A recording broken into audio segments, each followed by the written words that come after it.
Hey guys, welcome back to my channel. ரொம்ப நாளைக்கு அப்புறம் உங்களுக்காக ஒரு ட்ராமா எடுத்துட்டு வந்திருக்கேன். இந்த ட்ராமாவை ஆரம்பிக்கிறதுக்கு முன்னாடி ஒரு விஷயத்த சொல்லிக்கிறேன். இந்த ட்ராமால எந்த ஒரு பிரச்சனையும் இல்லாம நல்லா போச்சு அப்படின்னா, அதாவது இந்த கார்ப்பரேட் அந்த மாதிரி எந்த ஒரு சிக்கல்லையும் சிக்காம அது பாட்டுக்கு போய் ஒரு நல்ல வியூஸ் ரீச் ஆச்சு அப்படின்னா, கண்டிப்பா அந்த ட்ராமாவை நான் கண்டினியூ பண்றேன்.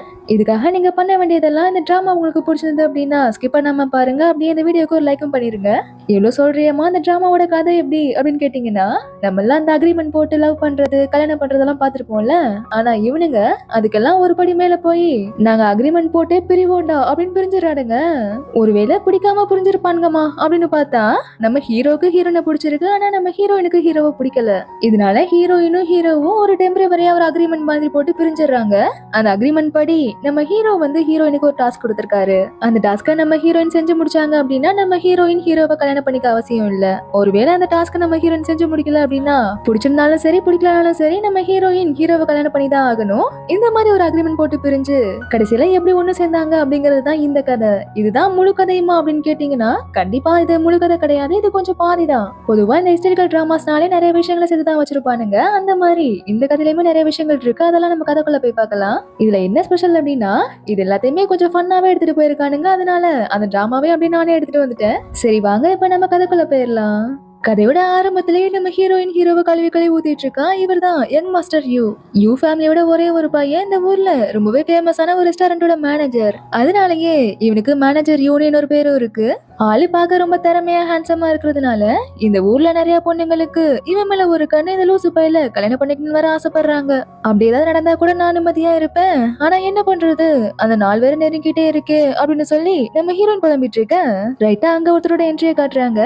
சும்மா மாசா அந்த குதிரை வண்டியில இருந்து இறங்குறேன்னு சொல்லி ஆரம்பத்திலே கீழே விழுந்து வாங்கிட்டு இருக்காரு இல்லையா, இவர் தான் நம்ம ஹீரோயின். ஆரம்பத்திலே கழுவி ஊத்திட்டு இருந்த நம்ம மாசான ஹீரோ. இதெல்லாம் வச்சு நம்ம ஹீரோவோ ஒரு டம்மி பீஸ் நினைச்சிடாதீங்க. நம்ம ஹீரோ டம்மி பீஸ் எல்லாம் கிடையாது, ஒரு நல்ல மனுஷன் தான். ஆனா ஆரம்பம் ஏன் இவருக்கு இப்படி அடிச்சிருக்குதுன்னு தான் தெரியல. இங்க நம்ம ஹீரோயினும் நான் சொல்லிட்டு இருந்த பிசாசு வந்துருச்சு, ஆளை விடுங்கடா சாமி அப்படின்னு நம்ம ஹீரோ அங்க இருந்து ஓட பார்க்க, ரைட்டா நம்ம ஹீரோ அங்க வந்துடுறாரு. நம்ம ஹீரோ பார்த்ததுமே அப்படி எதுவுமே நடக்காத மாதிரி அந்த கும்பலோட கும்பலா உட்காந்துக்கிறா. அப்படி இவங்களுக்குள்ள என்னதான் இருக்கு அப்படின்னு சொல்லி ஒரு பிளாஷ்பேக்க பார்த்தா, நம்ம ஹீரோவும் ஹீரோயினும் சின்ன வயசுல இருந்தே ஒன்னாதான் வளர்ந்துருப்பாங்க. அதாவது ஒரு அண்ணன் தங்கச்சி மாதிரின்னு வச்சுக்கோங்களேன். ஏன்னா இவங்க ரெண்டு பேர்த்துக்குமே ஒரே அம்மா தான். இதுல நம்ம ஹீரோயின் ஒரு பொண்ணு அப்படிங்கறதுனால நம்ம ஹீரோனை மட்டும் கொஞ்சம் ஸ்ட்ரிக்டாவே வளர்த்திருப்பாங்க. அதையும் தாண்டி நம்ம ஹீரோயின் ஏதாவது பண்ணாங்க அப்படின்னா நம்ம ஹீரோ உடனே அவங்க அம்மா கிட்ட மாட்டி விட்டுருவாரு. இதனாலே நம்ம ஹீரோயினுக்கு ஹீரோவை சுத்தமா பிடிக்காது. இந்த மாதிரி நிலைமையில தான் நம்ம ஹீரோவோட ஸ்டடிஸ் அப்புறம் ட்ரைனிங்காக வெளியூருக்கு போயிடுவாரு. அதுக்கப்புறம் 8 வருஷம் கழிச்சு தான் அவங்க மேன்ஷன்ல நடக்கிற ஒரு மீட்டிங் அட்டென்ட் பண்றதுக்காக வந்திருப்பாரு. இப்ப ரெண்டு பேருமே நல்லா வளர்ந்துட்டாங்க. அதனால நம்ம ஹீரோயினுக்கு ஹீரோவை சுத்தமா அடையாளம் தெரியல. நம்ம ஹீரோயின் ஹீரோவை பார்த்துட்டு யாரா அந்த பையன் இவ்வளவு ஹேண்ட்ஸமா இருக்கானே அப்படின்னு அப்பவே நம்ம ஹீரோயினுக்கு ஹீரோ மேல ஒரு ஒன் சைட் லவ் வந்துருது. அப்படியே 2 வருஷத்துக்கு அப்புறம் இவங்க அம்மாவுக்கு ரொம்பவே உடம்பு முடியாம போயிடுது.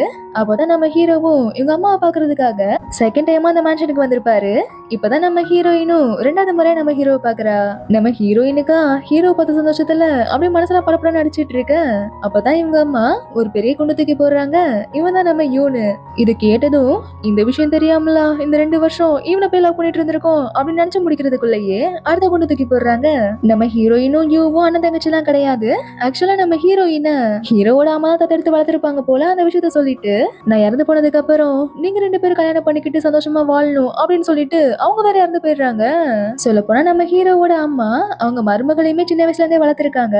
ஆனா அந்த உண்மையா இப்ப இறந்து போறதுக்கு முன்னாடி தான் சொல்றாங்க. இப்படியே அந்த பிளாஷ்பேக் முடிஞ்சு அப்படியே நம்ம பிரசன்ட்டுக்கு வந்தா, இங்க நம்ம ஹீரோவும் ஹீரோயின்ட்ட இந்த கல்யாண விஷயத்த சொல்லிட்டு இருக்காரு. நாளைக்கு என்கேஜ்மெண்ட், அடுத்த நாள் மேரேஜ் அப்படின்னு மட்டும் சொல்லிட்டு போக, இதை கேட்ட மத்த எல்லாருக்கும் ரொம்பவே ஷாக் ஆயிடுது. ஏன்னா இவங்களும் நம்ம ஹீரோவும் ஹீரோயினையும் அண்ணன் தங்கச்சி அப்படிதான் நினைச்சிட்டு இருந்திருப்பாங்க. இப்ப ஹீரோயின் நடந்த எல்லா விஷயத்தையும் சொல்ல, அதெல்லாம் இருக்கட்டும், ஆனா உங்க அம்மா இறந்து இல்ல உங்க அத்தை இறந்து 3 வருஷம் ஆக போகுது. ஆனா ஏன் யங் மாஸ்டர் திடீர்னு இப்ப கல்யாணத்தை பத்தி பேசிட்டு போனோம் அப்படின்னு கேட்க, அது ஒண்ணும் இல்ல, உங்க அம்மா இறந்து போயிட்டதுனால இந்த 3 வருஷத்தையும் ஒரு துக்க நாளா அனுசரிச்சிருப்பாங்க. அந்த துக்க நாள் என்னையோட முடியுதான், அதான் இத்தனை வருஷம் கேப். இப்ப என்ன பண்ணி தப்பிக்கிறதுனே தெரியல அப்படின்னு நம்ம ஹீரோயின் புலம்பிட்டு இருக்க. இதுக்கப்புறம் அந்த என்கேஜ்மெண்ட் நடக்கிற அடுத்த நாள தான் காட்டுறாங்க. கல்யாணத்துக்கான ஏற்பாடுலாம் நடந்துட்டு இருக்கு. இங்க நம்ம ஹீரோயின் அவளுக்கு பதிலா பொம்மை அந்த இடத்துல வச்சுட்டு அவங்க அந்த எஸ்கேப் ஆயிடுறா. இதுல ஒரு லெட்டர் வேற. அதுல என்ன எழுதிருக்கானா, என்னை யாரும் தேடாதீங்க, உங்க அண்ணன் எல்லாம் முடிஞ்சதுக்கு அப்புறம் நானே திரும்ப வந்துருவேன். அதனால என்னை தேடி டைமை வேஸ்ட் பண்ணாம நடக்க வேண்டிய அடுத்த காரியத்தை பாருங்கப்பா அப்படின்னு சொல்லிட்டு எழுதி வச்சுட்டு போயிருக்கான். இதை பார்த்துட்டு நம்ம ஹீரோவும் காண்டாயிட்டு இப்ப நம்ம ஹீரோனை தேடி போக, அங்கிள் ஜென் அப்படிங்கிற ஒருத்தரும் நம்ம ஹீரோவோட அசிஸ்டன்ட்டும் நம்ம கிட்ட அதிக நேரம்லாம் இல்ல, அதுக்குள்ள நம்ம யங் மாஸ்டர் எப்படி நம்ம ஹீரோயினை கண்டுபிடிச்சு கூட்டு வர போறாருன்னு தெரியலையே அப்படிங்கிற மாதிரி பேசிட்டு இருக்காங்க. இப்ப அப்படியே இன்னொரு பக்கம் நம்ம ஹீரோனை தான் காட்டுறாங்க. இவ்வளோத்தையும் பண்ணிட்டு ஏதோ பெருசா விடுதலை கிடைச்ச மாதிரி பெருமூச்சு விட்டுட்டு இருக்கான். இதுல அதையும் தூரத்துல இருந்து 2 பேர் பாத்துட்டு இருக்கானுங்க. இதுல அந்த ஒயிட் கலர் இருக்கான்ல, இவன் லூமிங் மேனர்ல ஸ்வார் மாஸ்டர் அப்படிங்கிற ஒரு பெரிய ஆளோட பையன் போல. இவனை நம்ம சென்னை கூப்பிட்டுக்கலாம். அப்புறம் இந்த பிளாக் கலர் இருக்கான்ல, இவன் செங்கோட அசிஸ்டன்ட். இவனோட அப்பா இருக்கார் இல்லையா, ஏதோ ஒரு விஷயத்துக்காக தியானத்துல மூழ்கி போயிருக்கார் போல.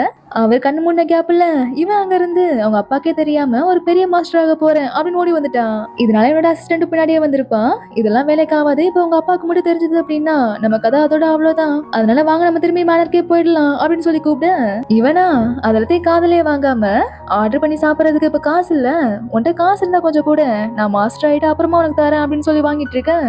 இங்க பார்த்தா ஒரு கும்பல் நம்ம ஹீரோயினை சாக்கு போட்டு அமுக்கிட்டு இருக்கானுங்க. இவ ட்ரெஸ்ஸை பார்த்தாலே தெரியுது பெரிய எடுத்து பொண்ணு போல. அதனால இவளை வச்சு குறைஞ்சபட்சமா ஒரு 500 டைல்ஸாவது வாங்கிடணும் அப்படின்னு நினைச்சு கடத்திட்டு இருக்க. இதை பார்த்து எங்களால தாங்கிக்க முடியாம என்னது ஏற்கனவே முன்னாடியே கடத்தலாம் அப்படின்னு ஹீரோயினை காப்பாத்த போறேன்னு சொல்லிட்டு இவனோட குதிரை எடுத்துட்டு போக அந்த குதிரையை இவனால ஓட்ட தெரியாம இப்ப அந்த குதிரை இவனை எடுத்துட்டு போயிட்டு இருக்கு. இதை பார்த்த இந்த கும்பலும் எவனா இது காமெடி பேசி தெரியாதனமா தப்பான ரூட்ல வந்துட்டு நம்மள வேற பயமுறுத்திட்டு போயிட்டு இருக்கான் அப்படின்னு பேசிட்டு இருக்க. பின்னாடியே வந்து செங்கோட அசிஸ்டன்ட் சம்மந்தமே இல்லாம இவங்களே போட்டு அடிச்சிட்டு இப்ப செங்க பார்த்து ஓடிட்டு இருக்கான். இப்ப ரைட்டா நம்ம ஹீரோ அங்க வந்துடுறாரு. எப்படின்னா நம்ம ஹீரோயின் கிட்ட ஒரு டோக்கன் மாதிரி ஒண்ணு கொடுத்திருப்பாரு. அதுல ரொம்பவே யூனிக்கான ஒரு சென்ட் இருக்கும். இதை வச்சுதான் நம்ம ஹீரோனை கண்டுபிடிச்சு இப்ப திரும்பவும் நம்ம ஹீரோட மேன்ஷனுக்கே கூட்டு வந்துடுறாரு. இப்ப மறுபடியும் என்கேஜ்மெண்ட்டுக்கான ஏற்பாடுலாம் ஆரம்பிச்சு அந்த என்கேஜ்மெண்ட் நடந்து முடியுது. இப்பதான் நம்ம ஹீரோட்ட இந்த கல்யாணத்துல எனக்கு விருப்பம் இல்ல அப்படிங்கிற விஷயத்தையும் என்னால உன கல்யாணம் எல்லாம் பண்ணிக்க முடியாது அப்படிங்கிற மாதிரி சொல்லிட்டு இருக்கா. நம்ம ஹீரோக்கு ஏன் அப்படி பேசுறான்னு ஒண்ணுமே புரியல. ஏன் என்ன ஆச்சு அப்படின்னு கேட்க நம்ம ஹீரோயினுக்கு இந்த மெக்கானிக் ஆர்ட்ஸ் மேல ரொம்பவே இன்ட்ரெஸ்ட் போல. அதனால நான் மெக்கானிக் சம்பந்தமா படிக்க போறேன். அதோட பிடிக்காத ஒருத்தனை எப்பவுமே கல்யாணம் பண்ணிக்க முடியாது. ஏன்னா இதெல்லாம் இவங்க அம்மாவோட விருப்பம் தானே, என்னோட விருப்பம் இல்ல அப்படின்னு சொல்லிட்டு நம்ம ஹீரோ நாங்க வந்து கிளம்ப போக ஒரு நிமிஷம் அங்கேயே நில்லு. எங்க அம்மா உன்னை கல்யாணம் பண்ணிக்க சொன்னதுக்கு காரணமே உன் மேல இருக்கிற அக்கறையினாலதான். உன்னை நல்லா பாத்துக்க சொல்லி எங்க அம்மா என்கிட்ட ப்ராமிஸ் வாங்கியிருக்காங்க. அதை நான் காப்பாத்தி ஆகணும். அதனால நீ உன்னை பாத்துக்க முடியும் அப்படிங்கறத எனக்கு நிரூபிச்ச அப்படின்னா நான் உன்னை டிஸ்டர்ப் பண்ண மாட்டேன், நீ என்ன கல்யாணம் பண்ணிக்கவும் வேண்டாம் அப்படின்னு சொல்ல நம்ம ஹீரோயினுக்கும் இது ஓகே அப்படிங்கிற மாதிரி தான் படுது. அதனால எப்படி இதை நிரூபிக்கிறது அப்படிங்கிற மாதிரி கேக்குறா. உனக்கு மாசம் மாசம் செலவு பண்ற காசு மட்டுமே 50 டேல்ஸ் ஆகுது. ஒரு 3 மாசம் டைம் எடுத்துக்கோ, மொத்தமா ஒரு 150 டேல்ஸ் ஆகுது. ஆனா இதை உனக்காக ஒரு 100 டேல்ஸா குறைச்சுக்கிறேன். இந்த 3 மாசத்துக்குள்ள 100 டேல்ஸ் சம்பாதிச்சு உன்னால உன்னை பாத்துக்க முடியும் அப்படிங்கறத நிரூபிச்சு அப்படின்னா உன் இஷ்டம் போல வாழ்ந்துக்கோ அப்படின்னு சொல்ல நம்ம ஹீரோயினும் இவகிட்ட தப்பிச்சா போதும் அப்படின்னு ஓகே சொல்லிடுறா. ஒருவேளை இது உன்னால பண்ண முடியல அப்படின்னா என்ன பண்ணலாம் அப்படின்னு கேட்க ஹீரோயின் தான் கண்டிப்பா முடியும். ஒருவேளை முடியல அப்படின்னா அதுக்கப்புறம் நானே உன கல்யாணம் பண்ணிக்கிறேன், நீ சொல்ற எல்லாத்தையும் கேட்கிறேன் அப்படிங்கிற மாதிரி ஒரு அக்ரிமெண்ட் போட்டு இந்த என்கேஜ்மெண்ட் அப்படியே ஸ்டாப் பண்றாங்க. இப்படிதான் இந்த டிராமாவோட கதையும் ஆரம்பிக்குது. இதுக்கப்புறம் நம்ம ஹீரோயின் தான் என்ன பண்ண போறாங்கன்னு தெரியலையேன்னு பார்த்தா அப்படியே ஆப்போசிட்டா இங்க நம்ம ஹீரோவை பார்த்து வரப்போற வாண்டுங்கெல்லாம் சிரிச்சிட்டு போகுது. இவருக்கா எதுக்கு இவங்களா நம்மள பார்த்து சிரிச்சிட்டு இருக்கானுங்க அப்படின்னு ஒண்ணுமே புரியல. அப்புறம் போய் விசாரிச்சு பார்த்தா தான் தெரியுது நம்ம ஹீரோயினுக்கும் நம்ம ஹீரோக்கும் என்கேஜ்மெண்ட் வரைக்கும் போய் அது அப்படியே போஸ்ட்பாண்ட் ஆயிருக்கும்ல. இதனால ஒருவேளை இவருக்கு இந்த மென்ஸ் ப்ராப்ளம் எதுவும் இருக்குமோ, அதனால அந்த பொண்ணை வேணா விலகிருச்சு போல அப்படிங்கிற மாதிரி சொல்லி சிரிச்சிட்டு இருக்கானுங்க. இந்த விஷயம் இவரோட மேட்சல் வரைக்கும் வந்து அங்க வேலை பாக்குறவங்க கூட எங்க இவர் மூஞ்ச பார்த்தா சிரிச்சிருவோமோன்னு அப்படியே குனிஞ்சு தலையை நிமித்தாம கீழே குனிஞ்ச மாதிரி சிரிப்பெல்லாம் அடக்கிட்டு இருக்கானுங்க. இதெல்லாம் பார்த்த ஹீரோ தான் மண்டை பிடிக்காத குறையா உட்காந்துட்டு இருக்காரு. ஹீரோயின் பேரு ஷீஷி. அதனால அந்த ஷீஷியால என்னோட மான மரியாதை எல்லாமே போச்சு. எங்க அவ அப்படின்னு கேட்க நம்ம ஹீரோயின் அவ ஃப்ரெண்ட்ஸோட சேர்ந்து காலங்காத்தாலேயே ஏதாவது வேலை கிடைக்குமா அப்படின்னு பார்க்க போயிட்டா போல. ஆனா பெருசா எங்கேயுமே அவளை வேலைக்கு எடுத்து அதனால அவ ஃப்ரெண்டோட அப்பாவோட மேன்ஷன்ல ஏதாவது வேலை இருந்தா கேட்டுட்டு இருக்கா. சம்பளம் ரொம்பலாம் வேணாம், மாசம் ஒரு 35 டேல்ஸ் இருந்தா போதும் அப்படிங்கிற மாதிரி கேட்க யாரு எங்க அப்பாவா? எங்க அப்பா உனக்கு 35 டேல்ஸ் கொடுத்து உன்னை வேலைக்கு எடுத்துக்குவாருன்னு நினைக்கிறியா என்ன? அந்தாலே சரியான கஞ்சு பிசினாரி. அதனால வெளியே ஏதாவது நல்ல வேலை கிடைச்சா போய் பாரு, இந்த மாதிரி சில்லியான விஷயத்துக்கெல்லாம் இனிமேல் என்ன கூப்பிடாது அப்படின்னு சொல்லிட்டு நம்ம ஹீரோனோட ஃப்ரெண்ட் அங்க வந்து கிளம்பிடுறா. இதனால வேற வழியே இல்லாம இன்னொரு ரெஸ்டாரண்ட்ல போய் நம்ம ஹீரோயினும் அவளோட அசிஸ்டன்டும் சேர்ந்து வேலை கேட்கறாங்க. அவரும் இவங்கள வேலைக்கு எடுத்துக்கிறேன் அப்படிங்கிற மாதிரி தான் சொல்றாரு. ஆனா அங்க வேலை பார்க்குற ஒருத்தர் கூப்பிட்டு ஊருக்குள்ள என்ன விஷயம் போயிட்டு இருக்குன்னு உங்களுக்கு தெரியாதா? ஷீஷியை யாராவது வேலைக்கு சேர்த்தாங்க அப்படின்னா மேனேஜர் யூ உங்க கூட இருக்கிற பிசினஸ் அப்படி ஸ்டாப் பண்ணிடுவாரு அப்படிங்கிற பயத்துல இந்த ஊர்ல யாருமே ஷீஷியை வேலைக்கு எடுத்துக்கல. உங்களுக்கு எப்படி உங்க பிசினஸ் போகணுமா வேணாமா அப்படிங்கிற மாதிரி கேட்க இப்படி சொன்னா யாருக்கு தான் பயம் வராது.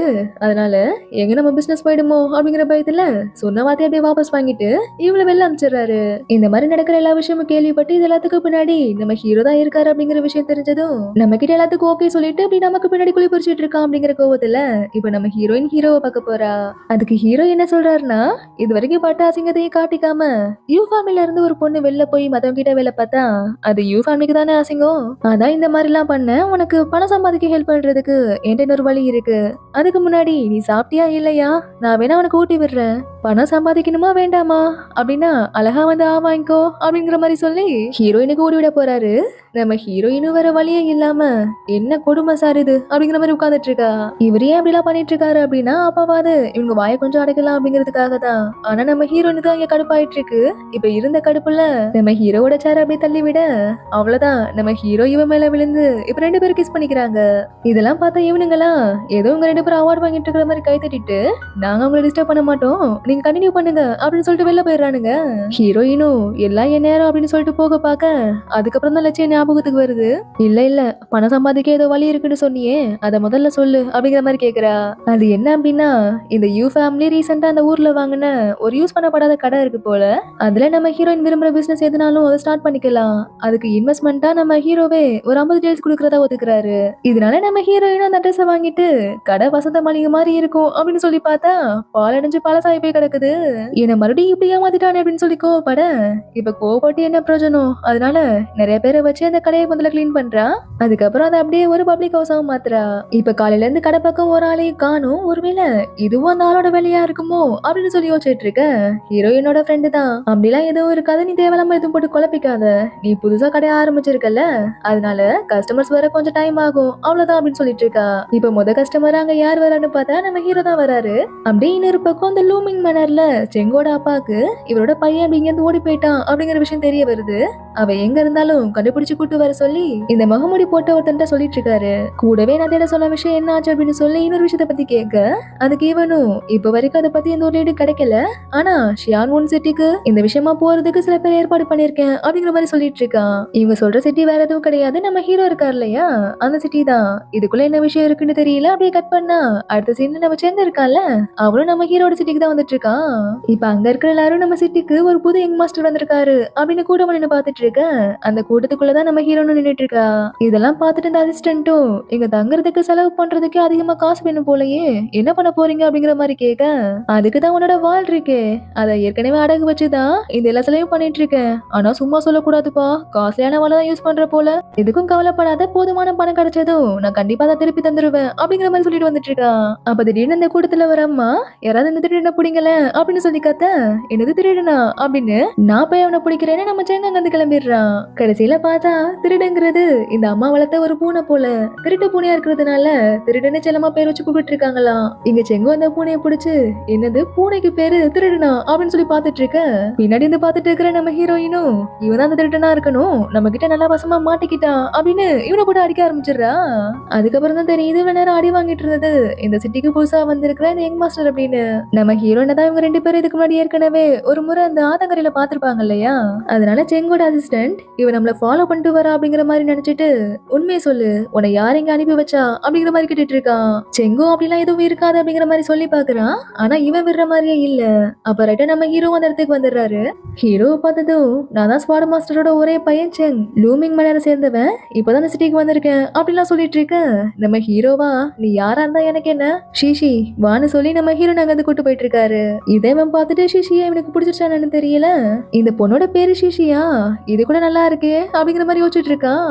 இப்ப அப்படியே அடுத்த நாள் காட்டுறாங்க. இன்னைக்கும் நம்ம ஹீரோனோட கடையில ஒரு ஈக்காக்காவையும் காணும். அப்பதான் நம்ம ஹீரோனோட ஃப்ரெண்ட் என்ன சொல்றா அப்படின்னா, நம்ம பேசாம இந்த அட்வர்டைஸ்மெண்ட் மாதிரி ஏதாவது பண்ணி பார்த்தா என்ன, நம்ம கடை ஃபேமஸ் ஆச்சு அப்படின்னாலே ஆட்டோமேட்டிக்கா கஸ்டமர்ஸ் எல்லாம் நம்ம கடையை தேடி வர ஆரம்பிச்சிருவாங்க அப்படின்னு சொல்லிட்டு இருக்க. இப்பதான் நம்ம ஹீரோயினுக்கு ஒரு ஐடியா வருது. இவங்க கிட்ட கடையை பாத்துக்க சொல்லிட்டு அவன் நேரா செங்க இருக்கான்ல அவனை பக்கம் போயிட்டு இருக்கா. இப்ப இந்த விஷயம் நம்ம ஹீரோவோட காதுக்கு வருது. உடனே அவரா ஒரு நிமிஷம் இமேஜினேஷன்க்குலாம் போயிட்டு வந்துடுறாரு. இவர் இதை நினைச்சு இவ்வளவு டென்ஷனா இருக்கிறத பார்த்துட்டு, யங் மாஸ்டர் நீங்க ஏன் அந்த பொண்ணோட விஷயத்துல ரீசெண்ட் டைம்ல ரொம்பவே அக்கறை காட்டுறீங்க அப்படிங்கிற மாதிரி இந்த அசிஸ்டன்ட் கேட்டுட்டு இருக்க. இவருக்கா என்ன சொல்றதுன்னே தெரியல, எதுக்காக அவங்க போயிருக்கா அப்படிங்கறத கேட்டு வா அப்படிங்கிற மாதிரி இவன் அங்க அனுப்பி வைக்கிறாரு. இன்னொரு பக்கம் இங்க நம்ம ஹீரோனை உள்ளார விட மாட்டேங்கிறானுங்க. என்னடான்னு பார்த்தா இது செங்க இருக்கான்ல, இவன் மேன்ஷன்ல வேலை பாக்குறதுக்கு நிறைய பேர் வேலைக்கு எடுத்துட்டு இருக்கான் போல. அதுக்காக போட்டி போட்டுட்டு ஒரு பொண்ணுங்க கும்பலே வெளில நின்னுட்டு இருக்கு. இங்க இத்தனை பேர் நின்னுட்டு இருக்க, உன்னை மட்டும் எப்படி நேரம் உள்ளார விட முடியும்? அதனால ஒழுங்கா நீயே போய் வரிசையில நில்லு அப்படிங்கிற மாதிரி சொல்லிட்டு இருக்கானுங்க.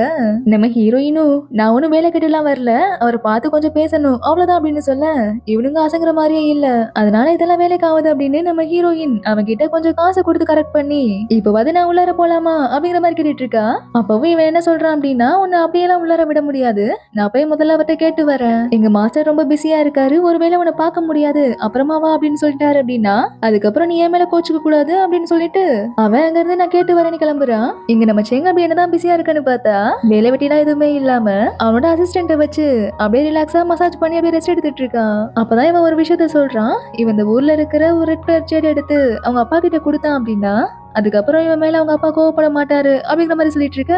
இதெல்லாம் வச்சு பார்த்தா இவன் சொல்ற அந்த ரெட் ஜேடு தான் இவங்க அப்பாவும் ரொம்பவே தீவிரமா தேடிட்டு இருக்காரு போல. அந்த ரெட் ஜேடு இந்த ஊர்ல தான் இருக்கு அப்படிங்கிற விஷயம் இவனுக்கு அப்படியே தெரிஞ்சிருக்கு. இதெல்லாம் பேசி முடிச்சுட்டு டைரக்டா இப்ப நம்ம ஹீரோனை பத்தி தான் பேச ஆரம்பிக்கிறான். நேத்து நம்ம பார்த்தோம்ல ஷிஷி, அந்த பொண்ணை பத்தி என்ன நினைக்கிற அப்படின்னு இவன்ட்டு கேட்க, இவனும் நேத்து ஹீரோன் மேல வந்த சந்தேகத்தினால நம்ம ஹீரோனை பத்தி விசாரிச்சிருப்பான் போல. நம்ம ஹீரோக்கும் ஹீரோனுக்கும் என்கேஜ்மெண்ட் ஆனது, அதுக்கப்புறம் திடீர்னு அது போஸ்ட்பான் ஆனது அப்படிங்கிற இந்த கதை வரைக்கும் சொல்லிடுறான். இது கிட்டது சென்க்கு ஒரே குஷி தான். ஏன்னா நம்ம ஹீரோயினுக்கு இன்னும் என்கேஜ்மெண்ட் ஆகாம அவ இப்பவுமே ஒரு சிங்கிளா தானே இருக்கா. அதை நினைச்சு ரொம்பவே சந்தோஷப்படுறான். ரைட்டா அப்பதான் அந்த காவலாலையும் ஷீஷின்னு ஒரு பொண்ணு உங்களை பார்க்க வந்திருக்கா அப்படிங்கிற மாதிரி சொல்ல, உடனே அசிஸ்டன்ட் இல்ல நாங்க இப்ப ரொம்ப பிஸியா இருக்கோம், போயிட்டு அப்புறம் வர சொல்லு அப்படிங்கிற மாதிரி சொன்னதும் செங்க பார்க்கணுமே, அட முதல்ல அந்த பொண்ணை உள்ளார விடுங்கப்பா அப்படின்னு ஆர்வமா அவன் எந்திரிச்சு நம்ம ஹீரோனை பார்க்க போயிட்டு இருக்கான். இப்ப ஹீரோயின் எதுக்காக இங்க வந்திருக்கா அப்படிங்கிற எல்லா விஷயத்தையும் நம்ம ஹீரோவோட அசிஸ்டன்ட் போயிட்டு நம்ம ஹீரோ கிட்ட சொல்ல, இவன் ஏன் ஷீஷியோட கடைக்கு போறான், இப்பவே நானும் அங்க போறேன் அப்படின்னு சொல்லிட்டு அவர் என்னதுக்காக போறாரு. அப்புறம் அசிஸ்டன்ட் தான், இல்ல மாஸ்டர் இன்னைக்கு உங்களுக்கு மிஸ்டர் வாங்கோட ஒரு பிசினஸ் மீட்டிங் இருக்கு, உங்களால அதை மிஸ் பண்ண முடியாது அப்படின்னு சொல்லிட்டு இருக்க. சரி இப்ப நீ போய் அங்க என்ன நடக்குது அப்படின்னு கண்காணி, நான் அந்த மீட்டிங் முடிச்சதும் உடனே அங்க வந்துடுறேன் அப்படின்னு இவன் அங்க அனுப்பி வைக்கிறாரு. அப்படிங்க நம்ம ஹீரோன் கடையில தான் காட்டுறாங்க. எங்க கடைக்கு ஒரு விளம்பரம் வேணும் அப்படிங்கறதுனால செங்க இப்ப அங்க கொஞ்சம் ஃபேமஸ்ல, அதனாலதான் செங்க அந்த கடைக்கு கூட்டு வந்திருக்கா போல.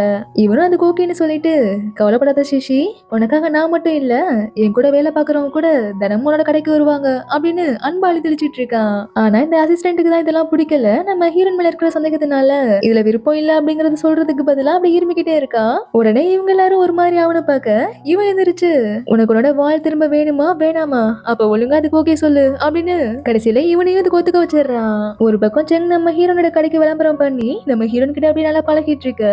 இன்னொரு பக்கம் நம்ம ஹீரோவா இந்த ஆளு கிட்ட மாறிட்டு முழிச்சிட்டு இருக்காரு. ஆனா நினப்பெல்லாம் அங்க என்ன நடந்துட்டு இருக்கோ அப்படின்னு அதை பத்தி தான் இருக்கு. இப்படியா நைட்டே ஆயிடுது. இப்பதான் அந்த மனுஷனும் சரி மீட்டிங்லாம் முடிஞ்சிருச்சு நான் கிளம்புறேன் அப்படின்னு அங்க இருந்து கிளம்புறாரு. உடனே நம்ம ஹீரோவும் இப்போவாது ஒரு வழியை விட்டாரு அப்படின்னு அடுத்த செகண்டே கிளம்பி நம்ம ஹீரோனை பாக்குறதுக்காக வந்துடுறாரு. சோ இதுக்கப்புறம் அங்க என்னெல்லாம் ஆக போகுது அப்படிங்கறத நம்ம அடுத்த வீடியோல பார்க்கலாம். இந்த வீடியோ உங்களுக்கு பிடிச்சது அப்படின்னா லைக் பண்ணுங்க, ஷேர் பண்ணுங்க, மறக்காம சப்ஸ்கிரைப் பண்ணிக்கோங்க. நான் சொன்ன மாதிரியே இந்த டிராமாவை உங்களுக்கு பிடிச்சது அப்படின்னா லைக் பண்ணி சப்போர்ட் பண்ணுங்க. பாய்.